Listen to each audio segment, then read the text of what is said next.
ایک ایسے نبی جنہیں ایک دیو ہیکل ویل نے نکل لیا۔ آپ سے ایسی کون سی خطا سرزد ہو گئی تھی اور آپ مچھلی کے پیٹ میں 40 دن زندہ کیسے رہے؟ اس ویڈیو میں ہم اس ہستی کے متعلق جانیں گے جن کا واقعہ قرآن مجید میں یونس اور توریت میں جونا کے نام سے آیا ہے۔ تاریخ میں آسوری قوم ایک عظیم اور طاقتور قوم کی حیثیت سے جانی جاتی ہے جس کا دارالحکومت اشور تھا۔ اشوری دراصل بنی اسرائیل کے نسل سے تعلق رکھتے تھے جو بخت نصر کے حملے کے بعد غلام بنا کر بابل اور عراق لائے گئے تھے۔ اس زمانے میں دریائے دجلہ کے کنارے نینوا نامی ایک چھوٹی سی بستی تھی۔ اشور کے کسی بادشاہ نے ایک دیوتا کے نام پر نینوا میں ایک مندر بنوایا۔ رفتہ رفتہ دوسرے بادشاہوں نے بھی مندر اور عمارتیں بنانا شروع کر دی اور ایک دور ایسا آیا کہ یہ چھوٹا سا علاقہ سلطنت اشوریہ کے عظیم الشان دارالسلطنت میں تبدیل ہو گیا۔ نینوا شہر کے بیچوں بیچ مندر اور شاہی محل تھے جہاں سے اشوریوں کا بادشاہ پورے سلطنت پر حکومت کرتا تھا اور اونچے تخت پر بیٹھ کر بازاروں، گلیوں اور تفریح گاہوں کا نظارہ کیا کرتا تھا۔ اشور کے مغربی علاقے میں لہلہاتے کھیت تھے۔ پورا شہر درختوں اور باغات سے سرسبز و شاداب تھا۔ اشوریہ لوگ پتھر تراشنے کے فن میں بھی ماہر تھے، لہذا جگہ جگہ سنگ مرمر کی دیواروں پر انہوں نے اپنے دیوتاؤں کے نقش و نگار بنا رکھے تھے۔ مختصر یہ کہ نینوا تہذیب و تمدن کے لحاظ سے انتہائی ترقی یافتہ شہر تھا۔ اشودر دیوتا ان کا سب سے بڑا دیوتا تھا۔ نیز یہ لوگ بادشاہ کو بھی خدا کا درجہ دیا کرتے تھے۔ یہ لوگ بت پرستی اور کفر شرک میں مبتلا تھے۔ اس وقت نینوا کی آبادی 1,00,000 سے زیادہ تھی اور یہ 700 قبل مسیح کا زمانہ تھا۔ اللہ نے اس زمانے میں اس قوم کی ہدایت کے لیے حضرت یونس علیہ السلام کو بھیجا۔ حضرت یونس کا پورا نام یونس ابن متا تھا۔ آپ حضرت ہود علیہ السلام کی اولاد میں سے تھے، جبکہ بعض مفسرین نے لکھا ہے کہ یونس علیہ السلام کا تعلق بنی اسرائیل سے تھا۔ آپ حضرت یوسف کے چھوٹے بھائی بن یامین کے بیٹے تھے۔ جب آپ کو نبوت ملی اس وقت آپ کی عمر 28 سال تھی۔ آپ پر ایک صحیفہ بھی نازل ہوا جو توریت میں یونا کے نام سے موجود ہے۔ حضرت یونس سب سے پہلے اشوری بادشاہ کے پاس گئے اور اسے پیغام حق سنایا، اسے خدائی کے جھوٹے دعوے سے توبہ کرنے کا حکم دیا اور ایک اللہ کی عبادت کی طرف بلایا۔ یونس علیہ السلام نے اس سے ان اسرائیلی قیدیوں کو آزاد کرنے کا بھی حکم دیا جسے اس نے قید کر رکھا تھا۔ نینوا کا بادشاہ آپ کی باتیں سن کر غضبناک ہو گیا اور آپ کی جان کا دشمن بن گیا، لہذا آپ علیہ السلام نینوا کے عوام کے پاس گئے اور انہیں توحید کی دعوت دی، انہیں شرک و بت پرستی اور دوسری برائیوں سے توبہ کرنے کو کہا، مگر اہل نینوا نے ایمان لانے سے انکار کر دیا اور اللہ کے رسول کو جھٹلا دیا۔ یونس علیہ السلام مسلسل اس کوشش میں رہے کہ ان کی قوم کے لوگ راہ راست پر آ جائیں۔ آپ نے انہیں بہت سمجھایا اور دعوت کے کام کو جاری رکھا۔ دیکھتے دیکھتے 40 سال کا عرصہ گزر گیا، لیکن یہ قوم حضرت یونس کا انکار کرتی رہی اور شرک پر ڈٹے رہے۔ نیز حضرت یونس کو دھمکیاں بھی دی گئی کہ اگر آپ نے اشودر دیوتا کے خلاف کچھ کہا تو وہ آپ کو قتل کر دیں گے۔ آخر کار حضرت یونس اپنے قوم سے مایوس ہو گئے۔ جب ان کی سرکشی اور نافرمانی انتہا کو پہنچ گئی تو اللہ نے حضرت یونس کو حکم دیا کہ لوگوں کو آگاہ کر دو کہ 3 دن کے اندر ان پر عذاب آنے والا ہے۔ لہذا آپ نے اہل نینوا کے سامنے اعلان کیا کہ اگر تم نے 3 دنوں کے اندر بت پرستی اور شرک سے توبہ نہ کی تو تم پر اللہ کا قہر نازل ہوگا اور پورا شہر تباہ و برباد ہو جائے گا۔ لوگوں نے آپ کا مذاق اڑایا اور جواب میں کہا، ہم تمہارے رب کی طرف سے عذاب کے منتظر رہیں گے۔ آپ کی قوم نے آپس میں مشورہ کیا تو اس بات پر سب کا اتفاق ہوا کہ یونس کو کبھی جھوٹ بولتے نہیں دیکھا گیا، لہذا ان کی بات نظر انداز نہیں کرنی چاہیے۔ مشورے میں یہ بھی طے ہوا کہ دیکھا جائے کہ اگر یونس علیہ السلام رات بستی کے اندر اپنے گھر میں مقیم رہتے ہیں تو سمجھ لو کہ کچھ نہیں ہوگا، اور اگر وہ یہاں سے کہیں اور چلے جاتے ہیں تو یقین کر لو کہ صبح عذاب ضرور آئے گا۔ حضرت یونس علیہ السلام رات کو اس بستی سے نکل گئے۔ صبح ہوئی تو عذاب الہی کا ایک سیاہ دھواں بادل کی شکل میں بستی والوں کے سروں پر منڈلانے لگا۔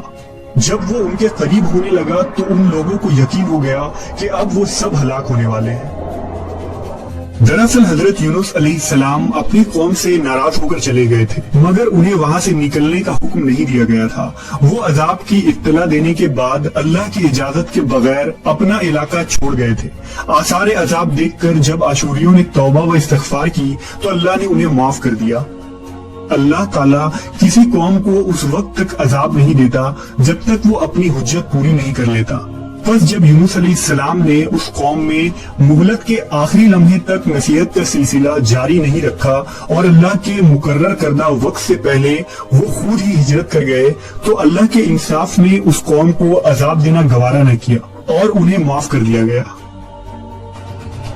जब हजरत यूनुस अलैहिस्सलाम फरात के किनारे पहुंचे तो एक कश्ती को मुसाफिरों से भरा हुआ पाया। हजरत यूनुस कश्ती में सवार हो गए और कश्ती ने लंगर उठाया। पूरे दिन में कश्ती समुद्र में सुकून से चलती रही। अचानक ऊंची ऊंची लहरें उठने लगी।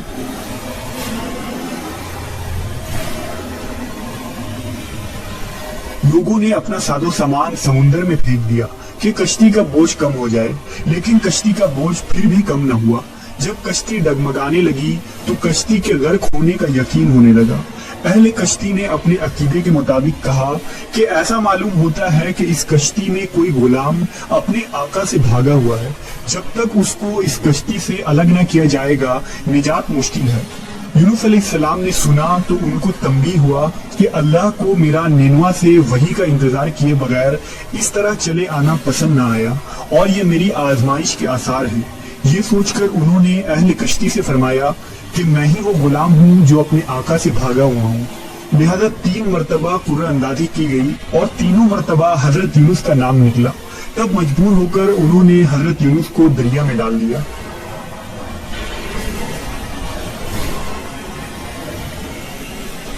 उस वक्त अल्लाह ने एक बड़ी मछली को हुक्म दिया कि उन्हें निगल लो, ये तुम्हारी गजा नहीं है, इसलिए उनके जिस्म पर कोई तकलीफ नहीं होनी चाहिए। मछली ने हजरत यूनुस को अपने पेट में निगल लिया। यूनुस अलैहिस्सलाम ने जब मछली के पेट में खुद को जिंदा पाया तो बारगाह इलाही में अपनी निदामत का इजहार किया कि मैं वही इलाही का इंतजार किए बगैर और अल्लाह से इजाजत लिए बगैर उम्मत से नाराज होकर निनवा से निकल आया।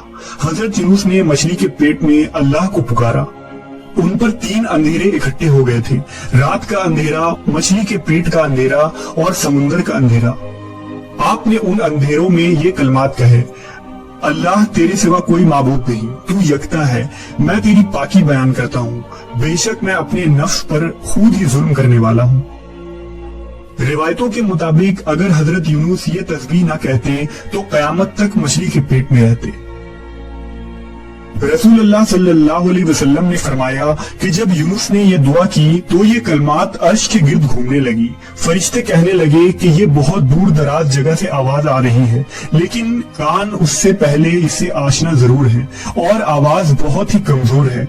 अल्लाह ने हजरत यूनुस की दर्द भरी आवाज को सुना तो फरमाया, क्या तुम इस आवाज को नहीं पहचानते? उन्होंने कहा नहीं। फरमाया, ये मेरे बंदे यूनुस की आवाज है। फरिश्ते ने कहा, ये वही यूनुस है जिसकी पाक अमल कबूल शुदा हर रोज तेरी तरफ चढ़ते थे। ऐ अल्लाह, मुसीबत के वक्त उस पर रहम कर। तो उस वक्त अल्लाह ने मछली को हुक्म दिया कि वो आपको बगैर किसी तकलीफ के समुंदर के किनारे उगल दे। रिवायतों के मुताबिक यूनुस अलैहिस्सलाम 40 दिन उस मछली के पेट में रहे और उसके बाद अल्लाह के हुक्म से उस मछली ने आपको समुंदर के किनारे उगल दिया। मछली के पेट में रहने की वजह से आपका जिस्म ऐसा हो गया था जैसे कि परिंदा का पैदाशुदा बच्चा जिसका जिस्म नरम होता है और जिस्म पर बाल तक नहीं थे। गर्ज हजरत यूनुस बहुत ही कमजोर और नातवा हालत में खुश्की पर डाल दिए गए थे। इसके बाद अल्लाह ने समुंदर के किनारे पर एक बेलदार दरख्त उगाया। रिवायतों के मुताबिक वो कद्दू का पौधा था जिसके जरिया हजरत यूनुस अलैहिस्सलाम पर साया हो गया। इसके अलावा अल्लाह ने एक जंगली बकरी भेज दी जो जमीन की घास और जड़ी बूटियां खाती थी और सुबह व शाम आपको दूध पिलाती थी, यहाँ तक कि आप तंदुरुस्त हो गए। हजरत यूनुस दरख्त के उस साए में झोपड़ी बनाकर रहने लगे। यूनुस अलैहिस्सलाम की कौम उन्हें तलाश करती हुई एक दिन उस साहिल के किनारे पहुंच गई और उन्होंने आपको देख लिया। उन्होंने आपके हाथ पर इस्लाम की बैत कर ली और साथ ही अल्लाह से तौबा व इस्तिग़फ़ार करने लगे। यूनुस अलैहिस्सलाम दोबारा निनवा चले गए और वहां रहकर अपनी कौम की रहनुमाई फरमाई। حضرت یونس کی زندگی نینوا ہی میں گزری اور وہیں آپ کا انتقال ہوا۔